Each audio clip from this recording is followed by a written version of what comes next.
Hello, Battle Brothers. Welcome to the channel.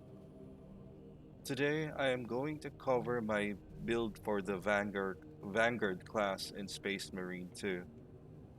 I'll be making these build videos as soon as I hit the max level for each class, so be sure to look out for future videos. But for now, uh, let's continue with my personal build for the Vanguard class. So let's start with the primary weapon. Of course, I'm using the melter rifle, in my opinion, especially for higher difficulties. The other primary weapons aren't really that effective since you'll need to clear ads very quickly so that the ads don't build up and just rush you. So I'm using this version, the one that provides the most ammunition. My second choice would be this one, the one that adds range, but this is very situational. Uh, Melter rifle doesn't have that much ammo, so every source of ammo that you can get is very important. The range, the ranged one, I can see it being useful in situations like Operation 4, the Dragon Boss. You can't reach it with a range 1 melter rifle. I'm not sure if you can reach it with a range 4 one. I haven't tried it yet, but in those situations where you need to hit an enemy from a distance, which really isn't that often, you can swap to this one, but most of the time I'll be using the one that provides more ammunition. As for the perks, I chose the top row because the bottom row starts with a reload increase, which isn't really that important at least in my opinion, because you can just take cover or just continue dodging away from enemies while you reload. And the more ammunition is more important for the melter rifle. So this one increases the magazine size, and this one provides more ammunition when your health drops below 30% and the cooldown is only 30 seconds. So it's a good source for ammunition. But yeah, it won't occur very often since you really can't replenish your life that much. So the dropping your health below 30%, you can't do that very reliably. But uh, it's a good source for additional ammunition. So this one damage increases by 10% against terminus level enemies. Any additional damage is good. Damage increase again. Magazine size, which I've already covered. It's very important to have more ammunition. First shot after a reload deals 10% more damage. It's additional damage, so it's always welcome, especially if you're there's a perk for this in Destiny, like something reloader. Um, I forgot what it's called, but yeah, if you're an obsessive reloader, this provides additional damage. This one, after a perfectly timed dodge, fire rate increases by 25%, which is good since you can deal damage faster. Results in a higher DPS. I didn't go with the last one with the additional fire rate. I just opted to get this one to increase your survivability. I mean, the regular fire rate is good enough anyway. And since you don't really have that much ammunition, So having a fire rate means you'll burn through your, yeah, you'll deal more damage faster, but you'll also burn your ammo faster. So yeah, I just got the faster regeneration one.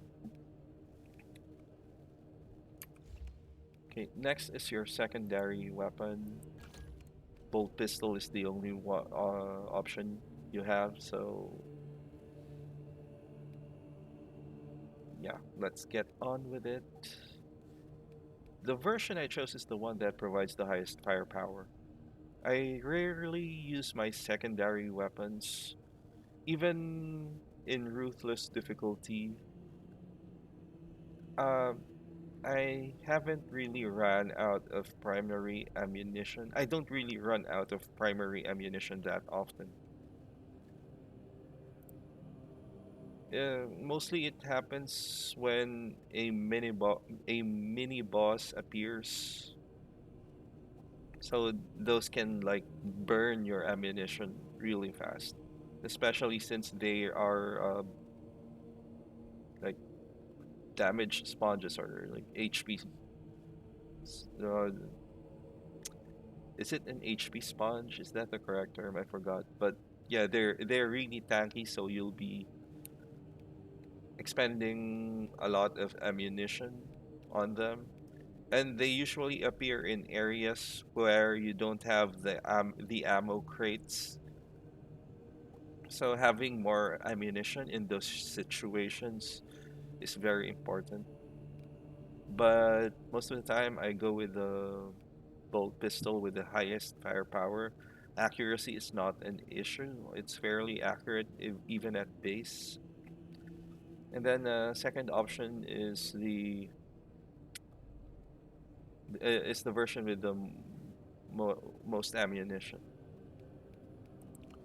For the perks, I chose the bottom row for damage increase. This one starts with maximum spread decrease, which is not very helpful in my opinion. I just prefer something that boosts the damage. Like I said, the pistol is fairly accurate, and you won't be using it to snipe enemies anyway. At least not in very long distances where you can't hit them or where the chance to hit them is lower. So yeah, this one increases damage against terminus level enemies by 10%. Then it leads to this one, perfectly timed dodge, deals 25% more damage. You'll be dodging enemies constantly since as a Vanguard, you'll be fighting in melee range most of the time. Then after a gun strike, recoil is reduced by 35% for 5 seconds. Hmm, it's not really that useful because recoil is really not an issue. But I perform gun strikes fairly often, so this one is gets activated a lot of times if I'm using my secondary. This one is a flat out damage increase. I like those. Magazine size increase, again, always helpful since um, in higher difficulties there are less chances that you'll get ammunition. There are less occurrences of um, weapon crates along the route or in areas outside of ones with ammo crates. And then this one, health is below 30%, killing 10 enemies in rapid succession. Restores health by 5%. Any source of HP regen or HP recovery is welcome. This one, magazine size increase, again, very helpful in higher difficulties. This one, flat out damage increase. Okay, lastly, the melee weapon. Both are viable, but the reason that I'm not using the chainsword is because I already have the melta rifle for ad clearing. So I prefer the knife when it comes to one versus one since I can react faster. And also it has a perk which I'll cover later, which makes gun strikes very easy to proc, and it's very useful for recovering your armor. But for now, the version that I'm using is the one with the fencing level defense. This goes for all weapons. I always go for fencing level to make parrying very easy. As for the perks, it shows the bottom row because this one is situational. There's a condition that you need to meet in order to get the melee damage. Increases melee damage by 10% when you have full armor. And a lot of times I don't really have full armor, especially on Ruthless difficulty, since you'll get hit by like long range ads while you're focusing on Majoris level enemies. So yeah, chose the one with the flat 5% damage, or with a constant, sorry, constant 5% damage increase, and then leads to consecutive heavy attack, increases heavy attack melee damage by 3% up to 30%, which is good since with the knife you can string heavy attacks easier.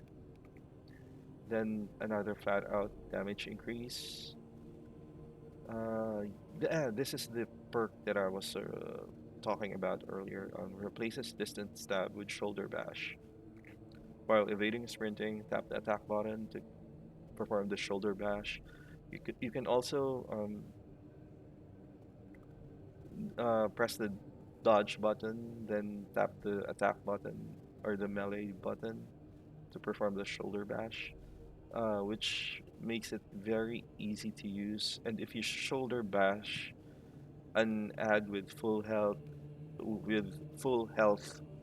it will be vulnerable to a gun strike.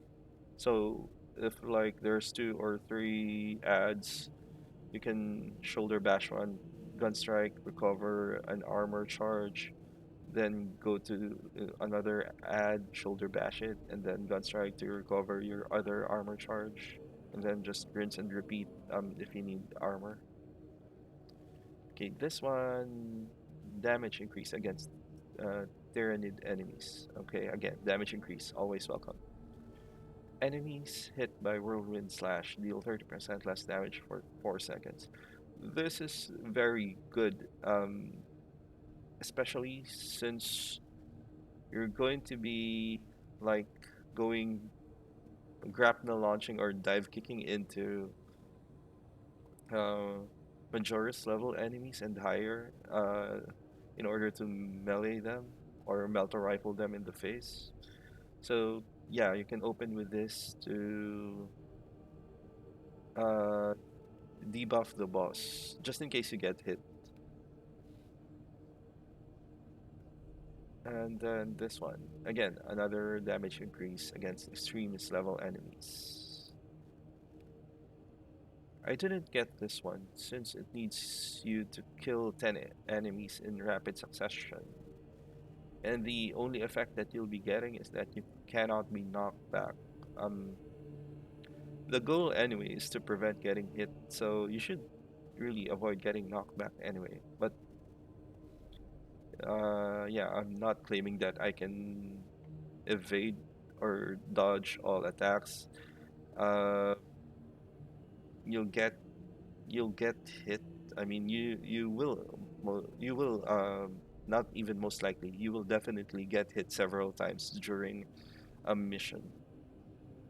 But the thing is, I don't use the combat knife for clearing ads. I have the Melta rifle for that, so it's basically useless.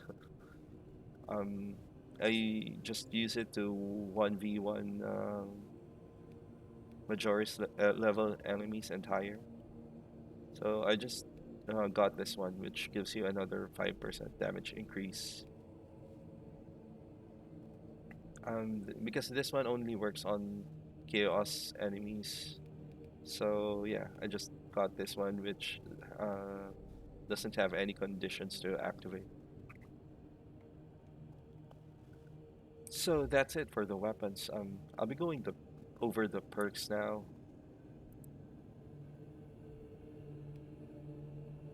Uh, so I've already set it up because I made the same video earlier, but the audio disappeared at some point after my headset got disconnected. Anyway, I won't bother you with the details. Okay, starting with the first column of the core perks. So I'll choose. I'll go over the ones I didn't choose and say why I didn't choose them. Um, and again, this is just a personal build. Y- if you're finding success with other builds, then by all means stick with your build. So yeah, let's get to it then. Upper hand. Perfectly timed fire dodge. Okay, so as I said earlier, the goal is to take less hits as possible. So you should be avoiding hits anyway. So I didn't choose this one. Okay, melee mastery. Uh, this one I was actually considering since it provides melee damage increase 10% against Majora's level enemies and higher. And there are several of them in every stage or every mission. But I chose this one, the moving target, for survivability. Um, each melee attack you land reduces the range damage you take by 1%. So if I dive kick into a Majora's level enemy or higher, I can take more hits from the normal mobs, which happens very often, almost always, really, since normal ads really spawn a lot, especially in Ruthless. But yeah, you can also choose melee mastery if you want to be more offensive. But um, yeah, most of the time I go for moving target for survivability. For the second row, perfect parry window increases by 50%. Duelist. Is duelist spelled with double L's? Supposed to be just one L, right? Anyway, I feel like having a fancy,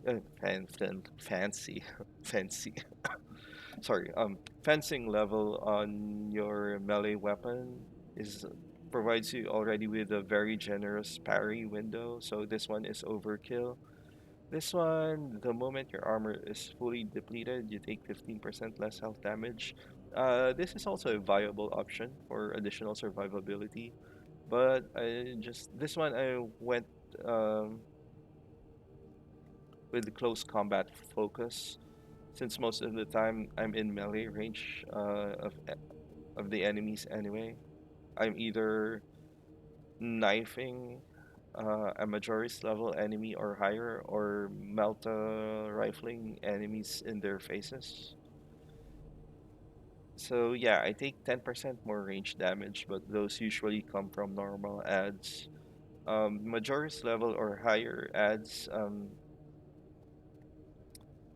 when they target you, you can usually tell because there's either a line or other UI uh, UI alerts or displays that tell you when an enemy attack is coming. So I can dodge those fairly well. I'm not saying I never get hit by them, but yeah, um, like I said, I can. There's sorry, I lost my train of thought. There are tells for those types of attacks anyway, so you can dodge them. So I just and like I said earlier, I'm usually within melee range of a lot of enemies. So I just chose close combat focus. The third row. Honed reaction. When your health is less than 50%, perfect dodge window is doubled. Again, with the fencing level melee weapon, um, the base is already enough, so you don't need to add on any uh, dodge window like perks to it. Okay, this one I don't really find much use for this one also. Um, there's even in ruthless difficulty, there are sources of grenades. I wouldn't say fairly often. I mean, I have found myself in several situations where I'm out of grenades, but I try to save grenades as much as possible anyway, so I don't really find much use for this. For ad clearing, I usually just rely on the melter rifle also. And a lot, if there's a melter rifle, no, not a melter rifle, a melter bomb, I usually get that and try to hold on to it for the boss or for areas wherein I'll know that there will be several enemies spawning.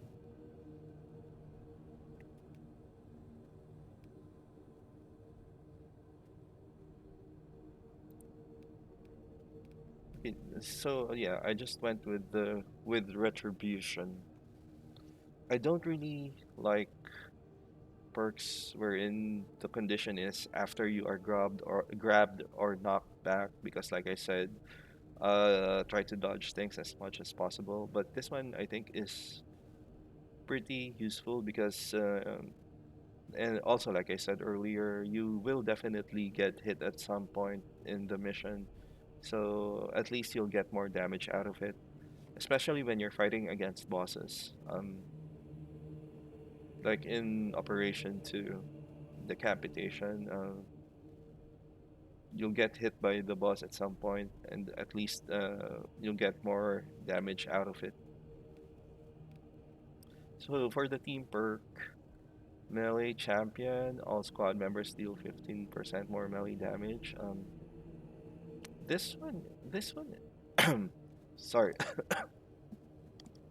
Mm, so this one, um, it's 50-50 for me. It depends on your team build up. So if you have like a bulwark and an assault or well a vanguard, well you are a vanguard. It can be helpful. Melee finishers of extremist level enemies. Okay, this one I don't think is very useful since there really isn't that mu- uh, there really isn't that much or there really isn't a lot of extremist level enemies in a mission. Like mostly will be Majoris.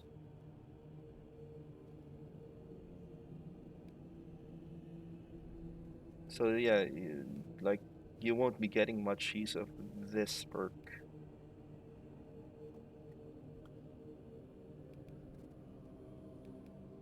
I think this one is the most useful. Inner fire.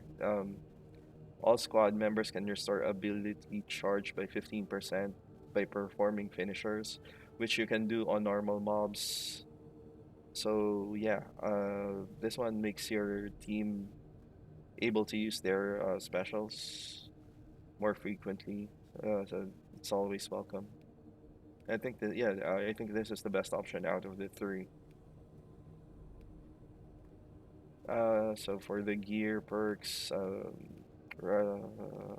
this one, collateral damage. Okay, I think this one is useful since at least it deals damage to enemies that you touch along the way when you dive kick into something. This one, not so much because I usually find a Majoris level enemy that's isolated and I dive kick into that enemy. So there's not or either there aren't any enemies around the enemy that I'm dive kicking into, or there aren't really uh that uh there aren't really that much number sorry my English ran out. So so yeah, like I said, whenever I dive kick into something, either there aren't any enemies around that enemy, or there's not much enemies around that enemy. So this one is not that useful. Okay, yeah, I went with restless fortitude for yeah, additional survivability. So when I dive kick into an enemy, I can focus on the enemy that I dive kick into and just disregard the other sources of damage from normal ads around me, which ties into this one,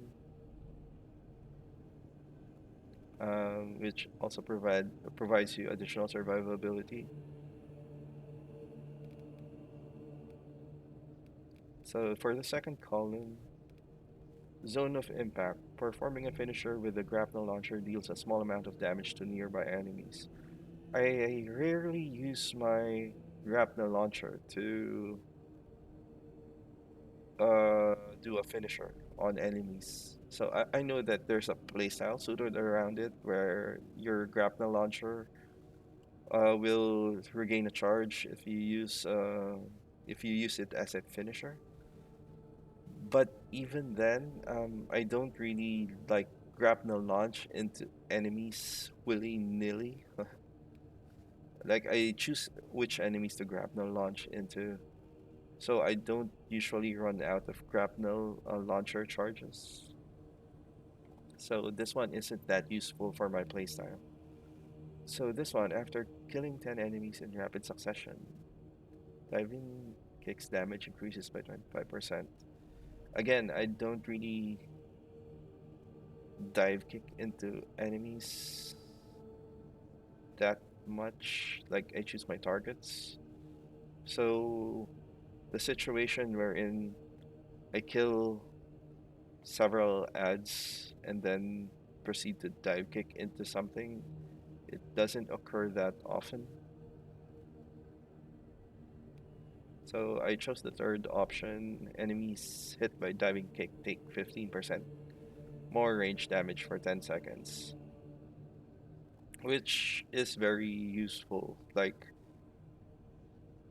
um, I think I get most use of this against bosses because with like Majoris level enemies are higher. Once I dive kick into them, I just proceed to knife them. But at least I'll have other options for uh like if I find it dangerous to knife an enemy after I dive kick into it, mostly happens with bosses. At least I have the option to melter rifle them with more damage. So for the last gear column, combat readiness. Grapnel launcher recharges 20% faster. Again, like I said, I usually have grapnel launcher charges, so yeah, this one isn't that useful. Cooldown. Okay, again, grapnel launcher is in cooldown. Yeah, again, I have grapnel launcher charges often, so does this work also when it's just charging the one charge instead of two? I'm not sure, but I think this one is the most useful. After a perfectly timed parry or dodge, you take 15% less health damage for 3 seconds.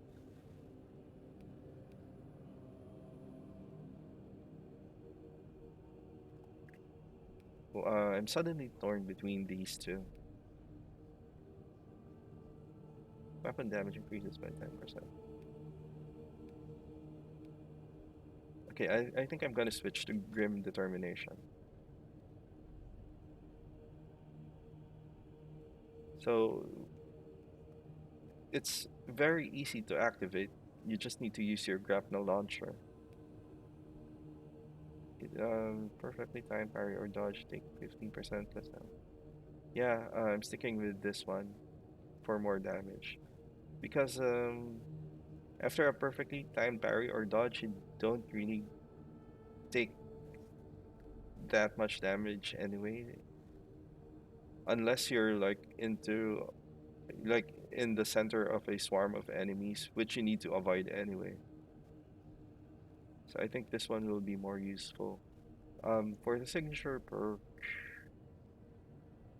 performing a finisher with a grapnel launcher restores its charge. Again, like I said, I rarely use my grapnel launcher as a finisher.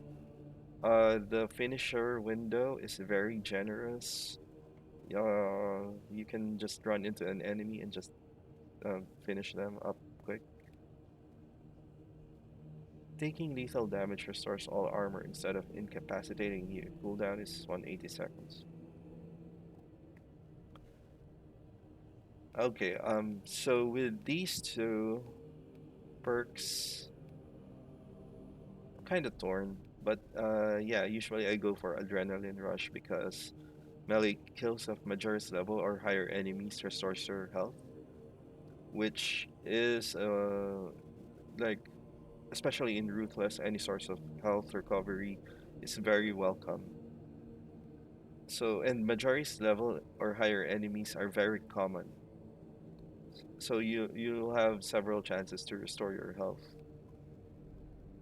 But this one gives you a free relic guard without the HP recovery. So this becomes useless when you get into. Wait, actually, no, no, no. Scratch that. I'll be sticking with this one because even in boss battles, Majoris level enemies come out, so there's always going to be sources for you to get health regen.